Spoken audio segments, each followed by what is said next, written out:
Once again welcome back on ignited dream. नया दिन, नया वीडियो और एक नई शुरुआत जो डेफिनेटली आपके सपनों को साकार करेगा।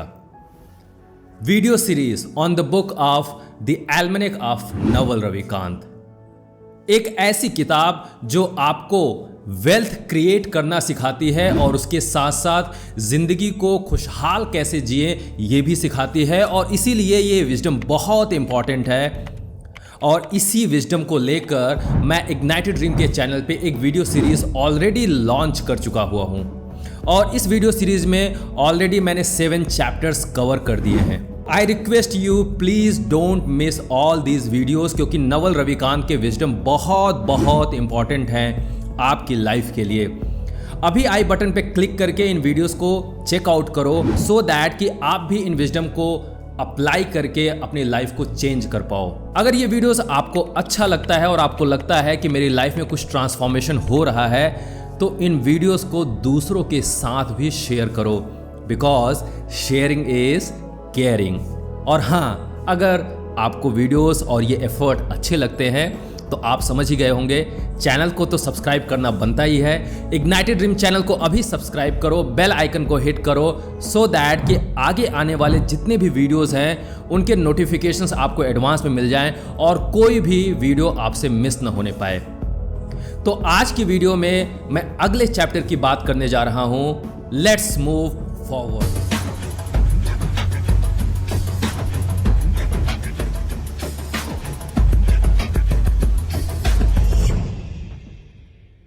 सो this is 8th chapter, prioritize and focus. जी हाँ, प्रायोरिटाइज कीजिए एंड फोकस कीजिए। तो नवल इस चैप्टर में कौन कौन सी बातें करने जा रहे हैं, एक एक करके सारी चीज़ों को इंक्लूड करूंगा। तो सबसे पहले नवल बता रहे हैं, I have encountered plenty of bad luck. Naval जो कह रहे हैं कि my personal wealth has not been generated by one big year, it just stacks up a little bit, a few chips at a time, more options, more businesses, more investments, more things I can do. slowly एक एक step बढ़ते धीरे धीरे सारी चीज़ों को समझा नवल ने और फिर उसके बाद वेल्थ क्रिएट किया। ऐसा नहीं है कि एक ही साल में इन्होंने बहुत बड़ा वेल्थ क्रिएट कर दिया। So please try to understand कि आप बैड लक को फेस करोगे ही करोगे। जब आप नए रास्ते पे चलते हो, जब आप नए नॉलेज को गेन करने की कोशिश करते हो तो फेलियर्स को फेस करना ही पड़ेगा और धीरे धीरे अपने स्पेसिफिक नॉलेज को गेन करते हुए उसके ऊपर बने रहते हुए ही आप सक्सेस को पा सकते हो। और इसमें पेशेंस की बहुत ज़्यादा ज़रूरत पड़ती है। नवल ये कह रहे हैं, thanks to the internet opportunities are massively abundant. वो ये कह रहे हैं, I have too many ways to make money, I don't have enough time because of the internet opportunities available है। नवल के पास विजडम भी है, वो बहुत सारा पैसा क्रिएट कर सकते हैं, लेकिन सबसे बड़ी जो प्रॉब्लम है टाइम की। अब ये जो ट्वीट है इस पे मैं टाइम लूंगा और इस ट्वीट को 2 पार्ट में डिवाइड करके समझाने की कोशिश करूंगा। फर्स्ट पार्ट ये है and this is the second part, right. ये कह रहे हैं कि value your time at an hourly rate and ruthlessly spend to save time at that rate. आपको अपना जो समय है ना उसकी वैल्यू दो और उसको 1 घंटे की वैल्यू कोई फिगर में आप आइडेंटिफाई करने की कोशिश करो। फॉर एग्जाम्पल, आज के टाइम पे आप ये कह सकते हो कि मेरे 1 घंटे की वैल्यू 1000 रुपया है, मेरे 1 घंटे की वैल्यू 5000 है, 10,000 है, 1 घंटे की वैल्यू 50,000 है, लाख रुपए है। It depends on the people and it depends on the situation in which you are, right. और आपके अंदर भूख कितनी है वेल्थ क्रिएट करने की, इसके बेसिस पे आप अपने आवरली रेट को डिसाइड कर सकते हो। और मैं इस बात पे पूरी तरीके से एम्फेसाइज करता हूँ, इसको एक्सेप्ट करता हूँ और मैंने भी अपनी लाइफ में इसको अप्लाई करने की कोशिश कर रहा हूँ, क्योंकि इस तरीके से मैं अपने टाइम की वैल्यू दे पाऊंगा, राइट। दूसरा पार्ट जो ये बोल रहे हैं, you will never be worth more than you think you are worth. Naval ये कह रहे हैं कि जितना भी आप अपने आवरली रेट को वैल्यू दे दो, फॉर एग्जाम्पल अगर मैं आज कहता हूँ कि मैंने अपने आवरली रेट की जो वैल्यू है वो 11,000 रुपीज़ दिया हुआ है, राइट, तो कभी भी उस 11,000 रुपीज़ मतलब 1 घंटे की जो वैल्यू 11,000 है उससे ज़्यादा आपको नहीं मिलेगी, राइट। ये आपको समझना पड़ेगा क्योंकि इसके लिए बहुत ज़्यादा एफर्ट लगाना पड़ेगा। आज जिस परिस्थिति में है उसके बेसिस पे आप एफर्ट लगाओगे तब जाकर वो आवरली रेट की जो वैल्यू है वो एक्चुअली में आपको मिलेगी। तो इसलिए इस बात को ध्यान रखना कि आप जैसे जैसे अपने आप को अपग्रेड करते चले जा रहे हो, अपने आवरली रेट को उसी के अकॉर्डिंग अपग्रेड भी करो। नवल इस बात को अभी आगे एम्फेसाइज भी करेंगे। अब आगे बढ़ते हैं। No one is going to value you more than you value yourself. Exactly, अगर आप ही अपने टाइम की वैल्यू नहीं करोगे तो कोई दूसरा आपके टाइम की वैल्यू कैसे करेगा। अगर आप आज कह रहे हो कि मेरे 1 घंटे की वैल्यू 10,000 रुपीज़ है, 20,000 रुपीज़ है, तो इसकी वैल्यू आप कर रहे हो। सामने वाला हो सकता है कि आपके 1 घंटे की वैल्यू न करे। तो इसीलिए नवल ये कह रहे हैं कि आपको अपने समय की वैल्यू करना ही पड़ेगा और धीरे धीरे उसके ऊपर वर्क करना पड़ेगा। जब आप ब्रांड बना लोगे, जब लोग जान जाएंगे आपको, तो डेफिनेटली जो आपने वैल्यू दिया हुआ है अपने आवरली रेट को, राइट, वो डेफिनेटली आपको मिलेगा। फिर आगे बढ़ते हैं। You just have to set a very high personal hourly rate and you have to stick to it. आपको अपना आवरली रेट अपने कैपेबिलिटीज़ के अकॉर्डिंग, अपने स्पेसिफिक नॉलेज के अकॉर्डिंग, अपने कॉन्फिडेंस के अकॉर्डिंग सेट करना पड़ेगा और उसको जो आपने सेट किया उसको पकड़ के भी रखो। You have to stick on your hourly rate, right. फिर कह रहे हैं always factor your time into every decision. जब आप कोई भी डिसीजन ले रहे हो तो उस टाइम पे अपने आवरली रेट को ध्यान में रखते हुए डिसीजन लेना। ये आपका भी क्वेश्चन होगा कि मैं कैसे डिसाइड करूं अपने आवरली रेट को। तो उसके लिए 2 या 3 फैक्टर्स इन्होंने बताए हुए हैं। How to decide your hourly rate. तो फर्स्ट ये कह रहे हैं fast forward to your wealthy self and pick some intermediate hourly rate, right. Naval ये कह रहे हैं कि जस्ट इमेजिन कर लो आज के टाइम पे फास्ट फॉरवर्ड, लेट्स से आज आप 2 साल के बाद या 5 साल के बाद आप सालाना कितना कमाना चाहते हो, राइट। सालाना कितना कमाना चाहते हो। एक एग्जाम्पल देता हूं मेरे मन में, जैसे एक ये बहुत ही सीक्रेट है लेकिन जस्ट एक एग्जाम्पल के लिए मैं आपको समझाने की कोशिश करता हूं कि लेट्स से मैं अगले 2 साल के बाद मैं ईयरली 10 करोड़ रुपीस कमाऊंगा, राइट। अब 10 करोड़ रुपीस अप्रॉक्सीमेटली कमाने के लिए मुझे उसके बेसिस पे अपने आवरली रेट को डिसाइड करना पड़ेगा। तो कैसे होगा 10 करोड़ रुपीस अगर मैं ईयरली कमा रहा हूं तो मंथली में कितना कमाऊंगा, डेफिनेटली अप्रॉक्सीमेटली 80 लाख रुपीस। और अगर मंथली मैं 80 लाख रुपीस कमा रहा हूं तो डेली में कितना कमाऊंगा, 2,70,000 अप्रॉक्सीमेटली। 2,70,000 अगर मैं डेली कमा रहा हूं तो अप्रॉक्सीमेटली आर्ली रेट कितना हो गया मेरा, 11,000 रुपीज़। 1 घंटे का 11,000 रुपीज़। और इसी तरीके से 1 घंटे को अगर मैंने मिनट में कन्वर्ट किया तो मिनट में मेरा रुपीज़ हो गया 184 रुपया। 1 मिनट के अंदर 184 रुपया, राइट। और उसी तरीके से अगर 1 सेकेंड में मैं बात कर रहा हूं तो लगभग 3.5 रुपया। तो एक तरीके से मैंने सेकेंड में इसको कैलकुलेट कर लिया, ओके। तो अब आप हर एक सेकेंड की वैल्यू बना रहे हो। नेक्स्ट पॉइंट बता रहे हैं नवल के another way of thinking about something is if you can outsource something और not do something for less than your hourly rate, outsource it और डोंट डू इट। ये कह रहे हैं कि आपको ये डिसाइड करना पड़ेगा कि अगर आपको 1 घंटे की वैल्यू जो आपने डिसाइड किया हुआ है उसके अकॉर्डिंग आपको काम मिल रहा है तभी आप करोगे, और आपको कोई भी ऐसा काम जो उस वैल्यू के नीचे मिल रहा है तो उसके लिए आउटसोर्स कर दो। क्योंकि हो सकता है कि जिसको आप आउटसोर्स कर रहे हो उसने अपने 1 घंटे की वैल्यू उतना ही दिया हुआ हो। आपने अपने 1 घंटे की वैल्यू 11,000 दिया हुआ है, उसने अपने 1 घंटे की वैल्यू 5,000 दिया हुआ है, तो आप उसको आउटसोर्स कर दो, right. This is the relative thing.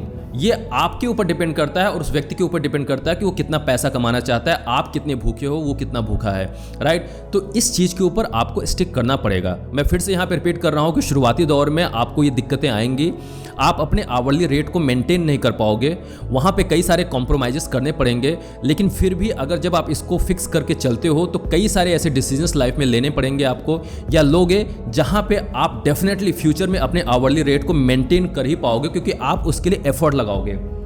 Next अब बात कर रहे हैं नवल कॉल टू एक्शन में set hourly rate, high hourly rate. ये ये एक्शन दे रहे हैं, एडवाइस कर रहे हैं नवल। आवरली रेट में कोई भी कॉम्प्रोमाइज मत करो। ये बोल रहे हैं set a very very high hourly aspirational rate for yourself and stick to it. बहुत बड़ा हाई एस्पिरेशनल रेट रखो, और वो आवरली रेट मतलब ऐसा नहीं होना चाहिए कि हवा में होना चाहिए। आपको ये पता होना चाहिए कि मेरी कैपेबिलिटीज क्या है आज के करंट सिचुएशन में, राइट? और उस करंट सिचुएशन को एसेस करते हुए, अपने स्पेसिफिक नॉलेज को एसेस करते हुए आप आइडेंटिफाई करो।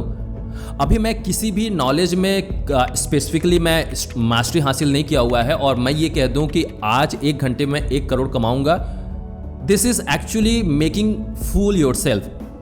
ऐसा ही है। तो इसलिए आपको ये ध्यान में रखना पड़ेगा कि अपने आप को प्रॉपरली एसेस करो, अपनी स्ट्रेंथ क्या है, अपनी वीकनेसेस क्या है, और उसके बेसिस पे आप आवरली रेट डिसाइड करो। ये तो था आवरली रेट, क्योंकि आपको हमेशा अपने टाइम की वैल्यू देनी पड़ेगी। और जैसा कि मैंने शुरू में भी बताया हुआ था कि इस बुक में नवल के ट्वीट्स भी हैं और नवल के इंटरव्यूज़ भी हैं जिसमें उनसे क्वेश्चन पूछे गए हैं। अब इस चैप्टर में ऐसे 3 पावरफुल क्वेश्चंस हैं जो बहुत बहुत इंपॉर्टेंट है, यूथ के लिए तो बहुत स्पेशली इंपॉर्टेंट है। तो मैं एक एक क्वेश्चंस को लूँगा और उसके बाद नवल ने उस क्वेश्चन का आंसर क्या दिया हुआ है इसको भी समझाने की कोशिश करूँगा। चलिए, फर्स्ट क्वेश्चन है, can you expand on your statement, if you secretly despise wealth it will allude you. गोपनीय रूप से, राइट, सीक्रेटली अगर वेल्थ का तिरस्कार करोगे, पैसे का तिरस्कार करोगे, तो पैसा आपसे दूर भाग जाएगा। जो मनी है ना, अगर उसको आप कहोगे कि मनी अच्छा नहीं है मेरे लिए, मनी एविल है, मनी एविल क्रिएट करता है, तो डेफिनेटली पैसा आपसे दूर भाग जाएगा और ये माइंडसेट क्रिएट करता है। तो नवल इसी बात को एक्सप्लेन कर रहे हैं। कहते हैं कि if you get into relative mindset, you are always going to hate people who do better than you, you are always going to be jealous or envious of them. Avoid relative mindset. Relative mindset क्या होता है ना, जैसे जो पैसा कमा रहा है और जो पैसा नहीं कमा रहा है, राइट? इसमें आप देखोगे जो पैसा नहीं कमा रहा है हमेशा ही उस बंदे से जेलसी करता है या उससे दुश्मनी पैदा करने की कोशिश करता है जो आगे बढ़ रहा है। ओके, तो इस तरीके से अगर आपने माइंडसेट बना रखा हुआ है तो इसका मतलब क्या हुआ, आप वेल्थ से, आप उस व्यक्ति से जेलस नहीं हो रहे हो, एक्चुअली में वेल्थ से जेलस हो रहे हो। इसीलिए नवल ये कहते हैं कि अगर आप पैसा कमाना चाहते हो तो प्लीज़ जो ग्रो कर रहा है, जो पैसा ज़्यादा कमा रहा है, उसको रिस्पेक्ट करो, उसको अप्रिशिएट करो और वेल्थ को अप्रिशिएट करो, तभी आपके लाइफ में वेल्थ भी आएगा। तो जो रिलेटिव माइंडसेट है ना, उसको आज के टाइम पे तुरंत ड्रॉप कर दो। नेक्स्ट नवल ये कह रहे हैं, बहुत इंपॉर्टेंट ट्वीट है, वो कह रहे हैं the business world has many people playing zero sum games and a few playing positive sum games searching for each other in the crowd। जो व्यक्ति स्टेटस गेम खेलते हैं वो जीरो सम गेम प्ले करते हैं और जो लोग मनी गेम खेलते हैं वो पॉजिटिव सम गेम खेलते हैं। क्या मतलब होता है इसको डिटेल में हम समझते हैं। सबसे पहले हम ये जानने की कोशिश करते हैं कि why do people want to make money. Naval यहाँ बता रहे हैं कि because money is not going to solve all of your problems but it's going to solve all of your money problems. Life में ऐसे कई सारी प्रॉब्लम्स होते हैं जो मनी से जुड़े हुए होते हैं, जो पैसे से जुड़े हुए होते हैं, राइट? तो हर एक व्यक्ति ये चाहता है कि ठीक है, मैं सारे प्रॉब्लम्स को तो दूर नहीं कर पाऊंगा, राइट, लेकिन जो पैसे से जुड़े हुए प्रॉब्लम हैं, कम से कम पैसा कमाकर मैं उन सब सारे प्रॉब्लम्स को तो दूर कर सकता हूं, इसीलिए लोग पैसा कमाना चाहते हैं। I hope you got this point. पैसे से रिलेटेड प्रॉब्लम को केवल पैसा कमाकर ही या वेल्थ क्रिएट करके ही दूर किया जा सकता है। फॉर एग्जाम्पल, पैसे से रिलेटेड प्रॉब्लम, अगर आपको सपोज करो कोई बीमारी हो जाती है और आप चाहते हो कि मैं अच्छे से अच्छे हॉस्पिटल में उस बीमारी का इलाज कराऊं, तो यहाँ पे देखो पैसे से जुड़ी ही प्रॉब्लम है या नहीं है। अगर आपके पास पैसा होगा तो आप अच्छे से अच्छे हॉस्पिटल में जाओगे, अच्छे से अच्छे डॉक्टर को दिखाओगे और आपकी लाइफ बढ़ जाएगी। लेकिन जिनके पास पैसा नहीं होता है वो बीमारी का इलाज नहीं करा पाएंगे और पैसे के कारण ही उनको डेथ फेस करना पड़ता है। ऐसे कई सारी प्रॉब्लम्स हैं। आप लेट से मैं अभी यूट्यूब वीडियो बना रहा हूँ यहाँ पे, अगर मेरे पास पैसा रहेगा, राइट, तो मैं अच्छे से अच्छे स्टूडियो को सेटअप कर सकता हूँ, अच्छे से अच्छे कैमरे का इस्तेमाल कर सकता हूँ, अच्छे से अच्छे इक्विपमेंट का इस्तेमाल कर सकता हूँ और आपके लिए वीडियो बना सकता हूँ। तो ये सब सारी प्रॉब्लम्स तभी सॉल्व होंगी जब मेरे पास पैसा होगा। लेकिन कुछ ऐसी प्रॉब्लम्स होते हैं लाइफ में, पैसा होने के बावजूद भी वो प्रॉब्लम्स आप सॉल्व नहीं कर सकते हो, राइट? फॉर एग्जाम्पल, माइंडसेट का इशू। अब आप ये देख लीजिए कि लेट से आपके पास बहुत ढेर सारा प्रॉब्लम है, पैसा है, लेकिन आपने कई सारे ऐसे फैमिलीज में देखा होगा जहां पे कॉन्फ्लिक्ट दूर नहीं हो पा रहे हैं, क्योंकि वो जो कॉन्फ्लिक्ट है वो माइंडसेट से रिलेटेड है, वो कॉन्फ्लिक्ट है स्टेटस से रिलेटेड, उसको पैसे से आप सॉल्व नहीं कर पाओगे, राइट। तो पैसे की प्रॉब्लम पैसे से सॉल्व की जाती है, लेकिन पैसा हर एक प्रॉब्लम को दूर नहीं कर सकता है। इसीलिए नवल ये कह रहे हैं कि चलो जो पैसे से रिलेटेड प्रॉब्लम है उसको तो सॉल्व किया जाए और उसके लिए पैसा कमाया जाए। That's why you must earn a lot of money, you must try to put your best effort to create wealth, right. इसीलिए इसको बोलते हैं money game, and this money game is actually known as positive sum game. Now let me tell you what is the positive sum game. क्योंकि जब आप money game खेलते हो, जैसे लेट से आपने एक बिजनेस क्रिएट किया, यहां पे आप मनी क्रिएट करना चाहते हो, तो इसमें क्या हो गया, आप बिजनेस इसलिए क्रिएट करना चाहते हो क्योंकि आप सोसाइटी की, कम्युनिटी की प्रॉब्लम को सॉल्व करना चाहते हो। तो जब उनकी प्रॉब्लम सॉल्व होगी तो उनमें भी वैल्यू ऐड होगा, वो भी अपलिफ्ट होंगे, तो जब वो अपलिफ्ट होंगे तो आपको पैसा देंगे। तो देखो दोनों साइड में पॉजिटिव हुआ या नहीं हुआ, राइट। दूसरा, अगर आप बिजनेस क्रिएट कर रहे हैं तो आपने टीम को हायर किया, टीम का जो टैलेंट है वो टैलेंट आप इस्तेमाल कर रहे हो और उनको भी पैसा दे रहे हो, तो इस तरीके से एक पॉजिटिव ट्रांजैक्शन हुआ या नहीं हुआ। तो मनी गेम बहुत इंपॉर्टेंट है, और यहाँ पे इस बात को बोलकर मैं लोगों के माइंडसेट को भी चेंज करना चाहता हूँ। जो लोग ये कहते हैं कि पैसा कमाना बुरा है, अगर आप एथिकली पैसा कमा रहे हैं पूरे अच्छे मनोभाव से, अच्छे स्पिरिट से, तो वो सबसे पावरफुल चीज़ है, क्योंकि पैसा, मनी, वेल्थ आपको कॉन्फिडेंस देता है और आप इन अपने कंट्री की इकोनॉमी में एक बेहतरीन रोल प्ले कर पाते हो। अब बात करते हैं जीरो सम गेम, जिसको बोलते हैं स्टेटस गेम। ये एक गेम ऐसा होता है जो हायरार्की के ऊपर बेस होता है, कौन नंबर 1 है, कौन नंबर 2 है, कौन नंबर 3 है, कौन नंबर 4 है। अब ये कहते हैं कि अगर आपको नंबर 3 से नंबर 2 पे जाना है, आप चाहते हो स्टेटस अपना बढ़ाना चाहते हो कि नंबर 3 पे मैं हूं और नंबर 2 पे मैं जाना चाहता हूं, तो डेफिनेटली इस स्टेटस गेम में नंबर 2 वाले को आपको रिप्लेस करना पड़ेगा। तो नंबर 2 को जैसे ही आपने रिप्लेस किया, उसके लिए सब कुछ जीरो हो गया और आपके लिए पॉजिटिव बना। तो इसीलिए ऐसे गेम को, स्टेटस गेम को नवल बोलते हैं जीरो सम गेम। इस जीरो सम गेम में एक का फायदा होता है और दूसरे का नुकसान होता है। दैट्स वाई स्टेटस गेम के लिए नवल बार बार ये कह रहे हैं कि कभी भी आप इस गेम में कभी भी मत ट्रैप होना, कभी भी मत पड़ो। नवल ये कहते हैं कि सोसाइटी में भी और कम्युनिटी में भी ऐसा ही होता है, और ऐसा इसलिए होता है क्योंकि किसी न किसी को तो इंचार्ज लेना ही पड़ेगा। फैमिली में भी ऐसा ही होता है, कॉर्पोरेट्स में भी ऐसे होते हैं, बिजनेसेस में भी होते हैं, किसी न किसी को लीडर बनना पड़ेगा, किसी न किसी को इंचार्ज बनना पड़ेगा, क्योंकि उसी लीडर को लोग फॉलो करते हैं। तो कोई ना कोई एक टॉप मोस्ट पोजीशन पे तो रहेगा ही, और फिर उसके नीचे टीम मेंबर्स रहते हैं। ये इंपॉर्टेंट तो है, लेकिन फिर भी ये नवल ये कह रहे हैं कि ये एक नेसेसरी एविल है। सो अब ये बोल रहे हैं why should you avoid status game. तो कॉल टू एक्शन में नवल ये बोल रहे हैं you should avoid status games in your life. Why? They make you into an angry combative person. अगर आप स्टेटस गेम में फंस जाओगे तो डेफिनेटली आप अपने आप को लूज कर देते हो, अपना जो कैरेक्टर है ना उसको खो देते हो, क्योंकि आप हमेशा ही किसी न किसी को दबाकर उसको आगे बढ़ना चाहते हो। तो आप अंदर से खोखले हो जाओगे, एंग्री बन जाओगे, कम्बैटिव पर्सन बन जाओगे। मतलब हमेशा ही आपके अंदर एक कॉम्पिटिटिव स्पिरिट रहेगा, और इस कॉम्पिटिटिव स्पिरिट में आप बहुत कुछ खो दोगे। पैसा तो कमा लोगे, वेल्थ तो क्रिएट कर लोगे, लेकिन अपने आप को खो दोगे। नवल इसी बात को समझाने की कोशिश कर रहे हैं कि कभी भी स्टेटस गेम में ट्रैप नहीं होना। Next question, very important question for the youth, and question is what is the most important thing to do for younger people starting out. जो भी यंग पीपल हैं, अपने करियर में शुरुआत कर रहे हैं, अपने करियर को बेहतरीन बनाना चाहते हैं, उनको ये 3 पैरामीटर्स हैं, 3 डिसीजंस हैं जिसमें अच्छा खासा समय देना चाहिए एज पर नवल।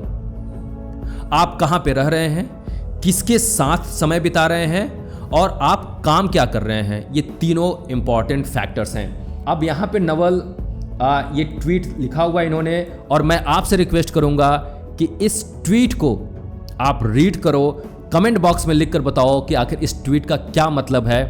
अब नवल यहाँ पे कॉल टू एक्शन दे रहे हैं। ये कह रहे हैं spend 1 to 2 years on these 3 questions. जब भी आपको ये 3 चीज़ें डिसाइड करनी है किसी रिलेशनशिप में जाने से पहले, किसी जॉब में जाने से पहले और किसी सिटी को चेंज करने से पहले कम से कम 1 या 2 साल समय दो। और जब आप इस पे समय दोगे, आपका डिसीजन राइट होगा, आप सही व्यक्ति के साथ रिलेशनशिप बिल्ड करोगे, सही जॉब में जाओगे, सही सिटी में रहोगे, वो आपके लाइफ की पूरी ट्रैजेक्टरी को चेंज कर देगा, आपके करियर को चेंज कर देगा और आप अच्छे वेल्थ को बिल्ड कर पाओगे। थर्ड क्वेश्चन जो नवल से पूछा गया है इंटरव्यू में, what are 1 or 2 steps you take to surround yourself with successful people. अगर आप चाहते हो कि मैं अपने आप को सफल लोगों के साथ सराउंड करूं तो वो कौन से स्टेप्स होंगे, नवल उसका आंसर देते हैं, figure out what you are good at. आप ये जानने की कोशिश करो कि आप किस चीज़ में, कौन से डोमेन में, कौन से एरिया में सबसे ज़्यादा मास्टरी हासिल कर चुके हो, किस में अच्छे हो, and start helping other people with it. जिस डोमेन में आप बहुत अच्छे हो, मास्टर हो, उसका इस्तेमाल करके लोगों की हेल्प करना शुरू कर दो, लोगों की मदद करना शुरू कर दो। इसको आप बांटो, फ्री में बांटो, लोगों को समझाओ, उनकी प्रॉब्लम को सॉल्व करो अपने मास्टरी से, राइट। और फिर उसके बाद धीरे धीरे जो आपका कर्मा है वो वर्क करना स्टार्ट कर देगा। And karma works because people are consistent. और आप जानते ही हो, जैसा आप कर्म करोगे, जो यूनिवर्स है रिटर्न में आपको वैसा ही मिलता है, और इसमें भी मल्टीपल फैक्टर में मिलता है आपको, राइट। यहाँ पे भी कंपाउंडिंग काम करता है। तो अब बोल रहे हैं, on a long enough time scale you will attract what you project. लंबे समय, शॉर्ट टाइम के लिए तो आपको लगेगा कि मैंने जो किया है उसका मुझे कोई फ़ायदा नहीं मिल रहा है, लेकिन लंबे समय में अगर आप देखोगे तो लॉन्ग टाइम में जो भी आपने किसी की हेल्प की हुई है अपने एक्सपर्टीज से, अपने डोमेन से, तो डेफिनेटली आपको उसका फ़ायदा ज़रूर से मिलेगा, राइट। और फिर इसके साथ साथ नवल यहाँ पे एक बात बहुत इंपॉर्टेंट कह रहे हैं कि आपको फ़ायदा मिले या ना मिले, इसको मेज़र नहीं करना है। क्योंकि जब आप मेज़र करना स्टार्ट कर दोगे कि ओ माय गॉड, मैंने ये काम किया, इतना समय बीत गया, लेकिन मुझे इसका कोई फ़ायदा नहीं मिला, अगर आप ये मेज़र करना स्टार्ट कर दोगे तो आप अपने पेशेंस को लूज़ करोगे, अपने धैर्य को लूज़ करोगे, और जो आपको बेनिफिट मिलना होगा वो नहीं मिल पाएगा। तो आप समझ सकते हो ना कितना इंपॉर्टेंट बात इन्होंने बोला हुआ है कि अगर आपको सक्सेसफुल लोगों के चारों तरफ अपने आप को सराउंड करना है, या आप चाहते हो कि आपके चारों तरफ सक्सेसफुल लोग रहें, तो कुछ नहीं करना है, अपनी जो एक्सपर्टीज़ एरिया है ना उसको आइडेंटिफाई करके बस लोगों में वो चीज़ें बांटनी है। लोग आपको ज़रूर से जानने लगेंगे और लोग आप तक खींचे चले आएंगे। So this was all about chapter 8, prioritize and focus. Naval ने इस चैप्टर में बहुत इंपॉर्टेंट पॉइंट एक्सप्लेन किया हुआ है। आपको टाइम की वैल्यू देनी है, आवरली रेट डिसाइड करना है, और उस आवरली रेट पे स्टिक करना है, वही आपके लिए लॉन्ग टर्म में काम आएगा। इसके बाद नवल ने यह भी बताया है कि किस तरीके से आप एंटी वेल्थ माइंडसेट क्रिएट न करो, क्योंकि अगर आप एंटी वेल्थ माइंडसेट क्रिएट करोगे, एक रिलेटिव माइंडसेट क्रिएट करोगे, तो जो पैसा है वो आपसे दूर भाग जाएगा। अगर आप वेल्थ क्रिएट करना चाहते हो तो वेल्थ को अप्रिशिएट करो। आई एम श्योर कि ये वीडियो आपको बहुत अच्छा लगा होगा। इस वीडियो में बहुत सारे नवल के विजडम थे, आप उनको अपनी लाइफ में अप्लाई कर सकते हो। अगर ये वीडियो आपको अच्छा लगा है तो इस वीडियो को दूसरों के साथ भी शेयर करो। कौन सा पॉइंट आपके लिए हेल्पफुल है, कौन सा पॉइंट आपके लिए ट्रांसफॉर्मेशनल है, कमेंट बॉक्स में लिख कर भी शेयर करो। और इग्नाइटेड ड्रीम का एफर्ट आपको अच्छा लग रहा है, नवल रविकांत के विजडम जो आप तक पहुंच रहे हैं वो आपके लिए बेनिफिशियल हो रहे हैं, तो मैं आपसे छोटा सा रिक्वेस्ट करूंगा कि इग्नाइटेड ड्रीम चैनल को अभी सब्सक्राइब करो, बेल आइकन को हिट करो, क्योंकि आने वाला जो चैप्टर है वो बहुत इंपॉर्टेंट है, वो आपसे मिस ना होने पाए। Keep moving forward, keep learning. Thank you so much.